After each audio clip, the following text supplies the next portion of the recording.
नमस्कार दोस्तों, वीडियो के इस पार्ट में एटीट्यूड के ऐसे पहलुओं के बारे में बात करेंगे जो आपको जानना बहुत ज़रूरी है। इसमें हम एटीट्यूड के बेहतरीन उदाहरण को शामिल करेंगे। अगर आपने पार्ट 1 नहीं देखा है तो आई बटन या डिस्क्रिप्शन में जाकर उसे आप देख सकते हैं। मैं हूं दुर्गेश, आप देख रहे हैं मोटिवेशन पॉइंट। आइए शुरू करते हैं।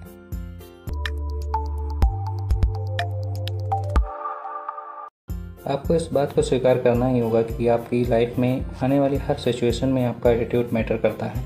चाहे वो करियर चूज करना हो या किसी लड़की को प्रपोज करना हो, कोई बिजनेस करना हो या इन्वेस्टमेंट करना हो, या फिर लाइफ का कोई बड़ा डिसीजन लेना हो, सब आपके एटीट्यूड पर डिपेंड करता है।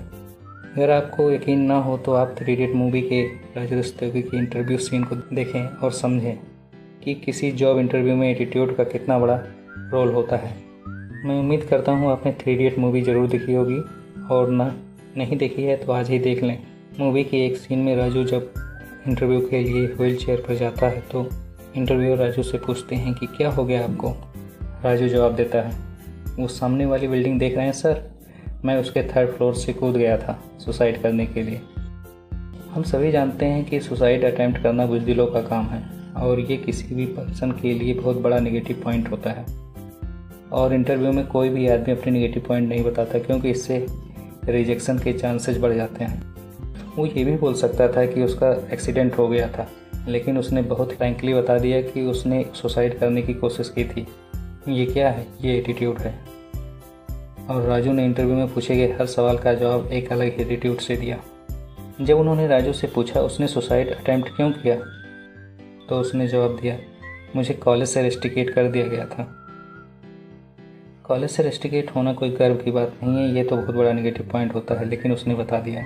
पर ये तो कुछ भी नहीं। अगले सवाल के जवाब में उसने हद ही कर दी। जब उन्होंने राजू से पूछा उसे क्यों रेस्टिकेट किया था, तो उसने जवाब दिया, मैंने शराब के नशे में डीन के घर के बाहर पेशाब कर दिया था।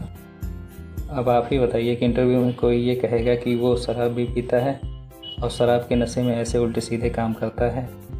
इंटरव्यूअर भी इसके इतनी फ्रैंक बिहेवियर से शॉक्ड थे, और एक इंटरव्यूअर ने तो बोल भी दिया कि आपका इतना फ्रैंक एटीट्यूड ठीक नहीं है, लेकिन इसका रिप्लाई भी राजू ने अपने ही एटीट्यूड में दिया। सर, दोनों टांगें तुड़वाकर अपने पैरों पर खड़ा होना सीखा है। बड़ी मुश्किल से आया है ये एटीट्यूड, मैं इसे नहीं छोड़ सकता। इसलिए आप अपनी नौकरी रख लीजिए और मैं अपना एटीट्यूड। और सरप्राइजिंगली इतने फ्रैंक बिहेवियर के बावजूद राजू रस्तोगी का जॉब के लिए सिलेक्शन हो जाता है, जबकि उसके मार्क्स और ग्रेड तो बहुत कम थे, लेकिन उसने इंटरव्यूअर को अपने एटीट्यूड से इम्प्रेस कर दिया था। इसलिए तो कहते हैं एटीट्यूड इज एवरीथिंग। पर आप सोच रहे होंगे कि ऐसा तो सिर्फ फिल्मों में ही होता है, रियल लाइफ में ये सब वर्क नहीं करता। तो आपकी जानकारी के लिए बता दूं, रियल लाइफ में भी एग्जैक्टली ऐसा ही होता है, बस प्रॉब्लम यही है कि हमें पता नहीं। यूएसए में दुनिया की सबसे बड़ी ऑनलाइन करियर और जॉब वेबसाइट है जिसका नाम है careerbuilder.com। वैसे ही जैसे इंडिया में naukri.com।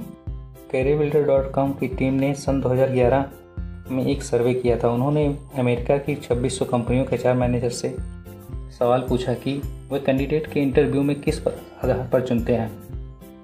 तो सर्वे में 71% HR मैनेजर ने बताया कि वे कैंडिडेट को उसके एटीट्यूड यानी इमोशनल इंटेलिजेंस से इम्प्रेस होकर जॉब ऑफर कर देते हैं।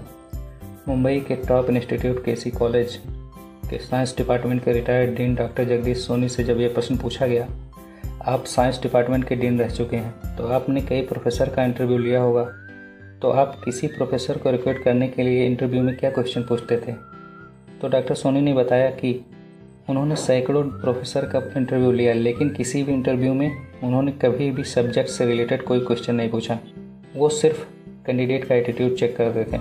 उनका मानना है कि अगर एटीट्यूड सही है तो सब्जेक्ट नॉलेज और टीचिंग स्किल को इम्प्रूव किया जा सकता है।